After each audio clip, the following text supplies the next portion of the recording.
پنجاب کے حوالے سے اکثر کہا آ جاتا ہے جی کہ علیم خان جو ہے وزارت اعلیٰ کے امیدوار ہیں، اور جب بھی تبدیلی آئی تو علیم خان نے وزیر اعلیٰ بن جانا ہے. ہمارا خیال ہے کہ نیب نے آپ کو پہلے قابو اس لیے کیا تھا کہ دباؤ ایک بندہ تو اندر دبو. یہ جڑے مقابلے جو اتنے پرویز صاحب بھی کھڑے ہیں، پرویز لائی صاحب بھی، علیم صاحب بھی، تو تعداد گھٹ کرو ذرا بندیاں دی.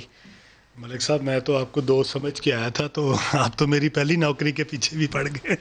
تو اگر آپ میری وزارت سے خوش نہیں ہے تو مجھے پہلے ہی بتا دیں. لیکن مذاق کے علاوہ میں سمجھتا ہوں کہ جو وزیر اعلیٰ کا فیصلہ ہے یہ ہمارے لیڈر کا فیصلہ ہے، اور ہم نے اپنے لیڈر کو ان کے تمام فیصلوں کے ساتھ جو ہے وہ قبول کیا ہوا ہے. کڑوی گولی سمجھ کے نکل لیا ہو. نہیں، دیکھیں لیڈر جو ہوتے ہیں ان کے ساتھ آپ ہر طرح کی بات، کم از کم میں آپ کو یہ بتا سکتا ہوں کہ ہمیں کم از کم یہ میں آپ کو ایمانداری سے کہتا ہوں کہ 10 سال میں نے جو بھی چاہا کہ میں اپنے دل کی بات اپنے لیڈر تک کہہ سکوں وہ میں نے ضرور کہی. آج آپ کی پرائم منسٹر سے میٹنگ کی، آپ نے بتایا کہ پنجاب اسمبلی کے آدھے سے زیادہ اراکین کتنے ناخوش ہیں. دیکھیں بہت ساری چیزیں ایسی ہیں جو کہ ہم اپنے لیڈر کو بتاتے ہیں، اور میں آپ کو پوری ایمانداری سے کہنا چاہتا ہوں ملک صاحب کہ میرے دل میں جو بھی بات ہوتی ہے، جو میں سمجھتا ہوں میری پارٹی کے مفاد میں ہے اور میرے لیڈر کے مفاد میں ہے، وہ میں پوری کھول کے بیان کرتا ہوں اور ہر طرح سے کرتا ہوں. اس میں کبھی میں نے کوئی کمی نہیں چھوڑی. میرے خیال میں ایک لیڈر کو ایک یہ بھی اعزاز حاصل ہے کہ انہوں نے ہمیں اس طرح کی آزادی دی ہے کہ ہم ان سے اپنے دل کی بات کر سکیں. باقی فیصلے جو ہیں وہ لیڈر کے ہوتے ہیں.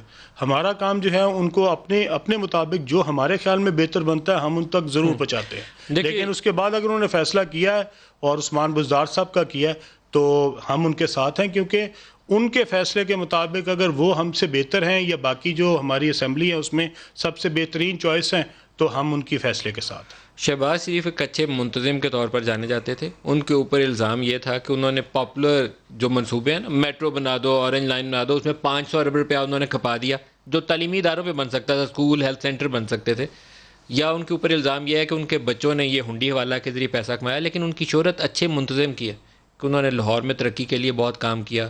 آپ کا ڈینگی آیا تھا تو ہی ڈیڈ ویری ویل. وہ کوالٹیز آپ کو بزدار کے اندر نظر نہیں آتی، نہ اچھے منتظم کی، نہ ایسے شو پیس پروجیکٹ کی، نہ کوئی ایک سنگل ایسا لینڈ مارک اچیومنٹ جو ہم نے کہیں کہ 2 سال میں بزدار صاحب نے یہ اچیو کی ہے. تو دیر از ٹوٹل مس میچ. میرے خیال میں ملک صاحب جو پہلے 2 سال ہوتے ہیں نا، اس میں بہت ساری چیزیں ہوتی ہیں جو کہ آپ کو یاد ہوگا کہ جب نون لیگ کی حکومت تھی تو انہوں نے جو جنگلہ بس تھی وہ بھی اپنے آخری سال میں جب عمران خان صاحب کا جلسہ ہوا اس کے بعد وہ شروع کی تھی. اور پاپولر شو پیس پروجیکٹ ہے نا جی، آخری سال میں انہوں نے اس کو کمپلیٹ کیا تھا. وہ 10 مہینے میں کمپلیٹ تو کر دیا. ظالمو تہاڈے کول تے BRT نہیں کمپلیٹ ہونی، الیکشن تو پہلے دی شروع کی تھی تسی. دیکھیں میں تو BRT کے بھی خلاف تھا اگر آپ مجھ سے پوچھیں، اور میں جنگلہ بس کے بھی خلاف تھا. میرے خیال میں کسی بس کے کسی بھی منصوبے کے اوپر 70 ارب روپیہ لگا دینا یا 60 ارب روپیہ لگا دینا یا 50 ارب روپیہ لگا دینا بڑی زیادتی ہے. جبکہ 2.25 کروڑ آپ کے بچے اسکولوں سے باہر ہوں. جی ایسی صورتحال میں تو بالکل زیادتی ہے. میں اس کو یہ نہیں کہہ سکتا کہ میں صرف لاہور کے لیے تو اس کے خلاف تھا اور پشاور میں اس کے حق میں تھا. نہیں، میں نے وہاں پہ بھی جب یہ منصوبہ پشاور کے لیے بھی ڈسکس ہوا تھا، ہمارے سامنے ہوا تھا، پرویز خٹک صاحب نے کیا تھا، تو میں نے اس وقت بھی مخالفت کی تھی. اچھا، کیا وجہ ہے کہ آپ کی مرکز میں بھی اور صوبے میں بھی حکومت ایک gel together as a team وہ نہیں کر پائی؟